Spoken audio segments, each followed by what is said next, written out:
শুধু আমি ভাবছি এই কথা তো বলছি গঙ্গাটা আমার মানে জায়গাটা তো আমার আছে যদি বলতে গঙ্গাটাও আমার বলো আমি এটাই ভাবছি না বক্তব্য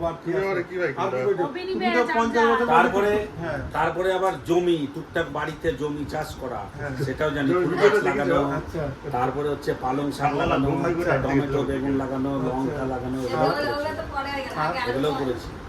হালে ইদানিং একটা ফরেস্টের গাছ বুনেছিলাম, সেটা বিক্রি করে 14,000 টাকা পেলাম। বাঁশের ঝাড় লাগিয়েছি, তারও মোটামুটি 20,000 টাকা গাছ বিক্রি করেছি। আর কি করবো?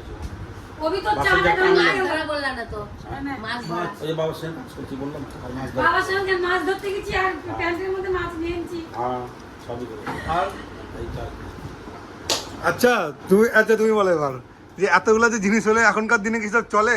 কিচ্ছু চলে না, এগুলো সব ভাববাজি কথাবার্তা। এখন কি কোনো কাজে লাগবে? এখন কোনো কাজে লাগবে না। অবশ্যই লাগবে। রাজমিস্ত্রিরা বলে এবার তুমি বলো, রাজমিস্ত্রিরা কাজে লাগবে।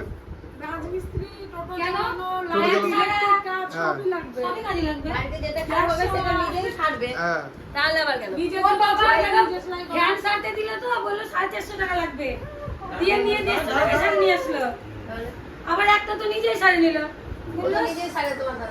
বলো এবার তুমি বলো। আমি একটাই কাজ আছে, নদীর ধারে একটা জমি কিনেছি, পটল ক্ষেত করেছি, পটল সেই পটল খেতে পটল উঠেছে, পটল এখনো হচ্ছে, দেখালাম ভিডিওতে দেখলাম। আর নৌকাতে আলগা তলা হচ্ছে, ভুট্টার বই ভুট্টার খই দেখছি। ভুট্টার ভুই সবাই আমাকে ফোন করে দিচ্ছে,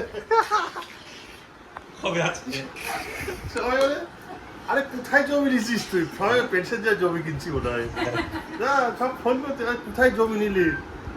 গঙ্গার ধারে ভালোই জমিটা কিনছিস বলছে, গঙ্গা নদীর ধারে। হ্যাঁ সেই তো দেখছি তোকে।